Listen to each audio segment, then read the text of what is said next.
Hello everyone and welcome to Meeple Leaf Reviews. I'm Jeffrey Weber and today I'm doing a before and after where I take a look at a game before and after my very first play. Today the game is going to be Dinosaur Island, which seems to me like it's essentially Jurassic Park in a box. I mean, the whole references of the different attractions and stuff lend itself towards being a Jurassic Park kind of style game. It was also one of the main reasons why I picked up the game. I loved dinosaurs as a kid. I loved the Jurassic Park film, so I was excited to play a board game kind of set in that world where you're going to be running your own dinosaur island, trying to get new dinosaurs using DNA and then populating them, and hopefully your security is high enough that they don't run rampant and harm the visitors who will be hopefully getting you victory points and money.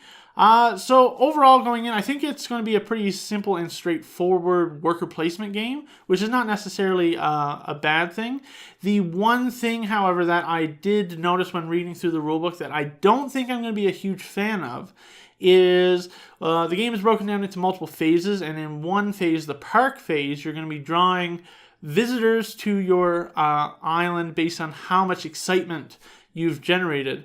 But in that bag you're going to be drawing out of, there could be regular patrons or there could be hooligans, which won't pay you any money or earning you any victory points. They also are very crafty at avoiding getting eaten by dinosaurs, so they let all your regular patrons get eaten first. I think in a game that has a lot of open information and you're able to plan and build up how you want, for the most part, that's how it seems. I think adding that random element of, oh, you might get money or might not get money, I don't know how much I'm going to like that during this play, but we'll see. Other than that, I think it's going to be pretty cool, getting different types of dinosaurs, trying to generate a little bit of victory point engine. The end of the game is based on objective cards, so we're going to have something to shoot for in the game. It's not going to be just completely open, so you have an idea at the beginning, I think, of what you're going to be working towards, and it's just about who can get there more efficiently. So let's get it to the table and come back and see what I think of Dinosaur Island.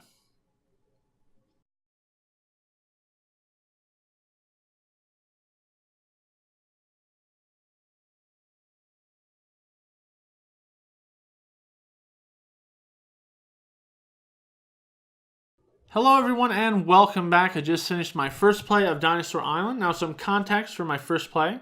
I played 2-player. We played the long variant of the game because the game comes with short, medium, and long objectives. So the long ones are harder to achieve, so we played with the long ones. And it took us 44 minutes to complete, which was only 4 rounds of the game. Now, I had mentioned in the before that I thought the game would be pretty simple and straightforward, and how that is not necessarily a bad thing. I think in the case of this game, I think it definitely was. Playing a long variant or the long version of a game, it only going 4 rounds, I mean, I felt like I didn't get to do very much in the game. The other thing that I mentioned about the hooligans, how that randomness of drawing them from the bag can really be detrimental. It came down to, we had a tied score at the end, and really the difference was I picked up a specialist early, which allowed me to draw extra visitors and discard 2.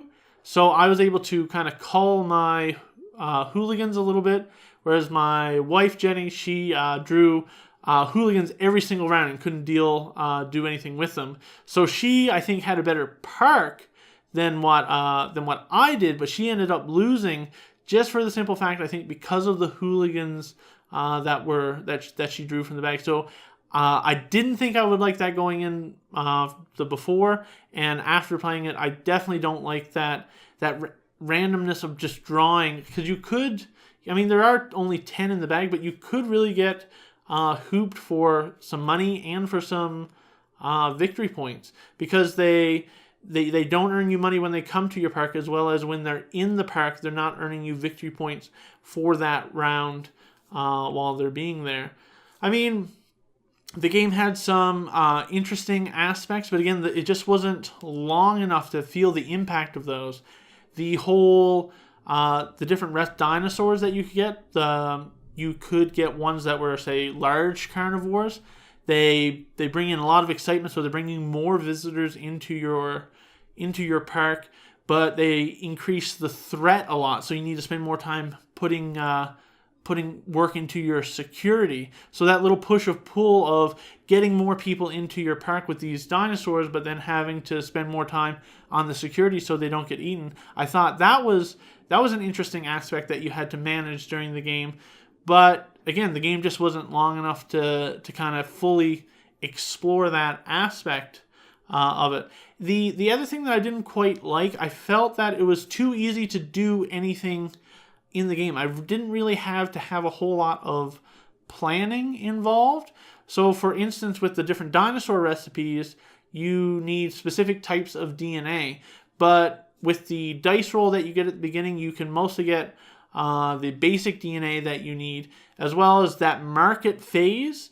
You can buy the advanced DNA that you need there instead of taking one of the tiles. So you give up on a tile, but you gain the DNA that you need. So you could get things done in a variety of ways, but I think in a way that made it a little bit too easy for me to accomplish what I wanted to accomplish, and not only made it too easy to accomplish it, but made it so that I could accomplish it very rapidly to the point where the game was over in just 4 rounds. And because this is not a static number of rounds, it's based on how quickly you can complete that objectives.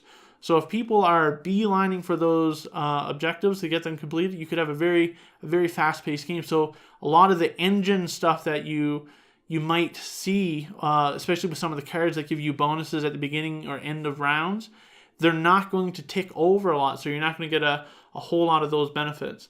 So overall, I thought the game was okay. I didn't like that random aspect of the drawing the visitors. I felt the game was just too short, but I mean, it was a fun theme and concept for the game.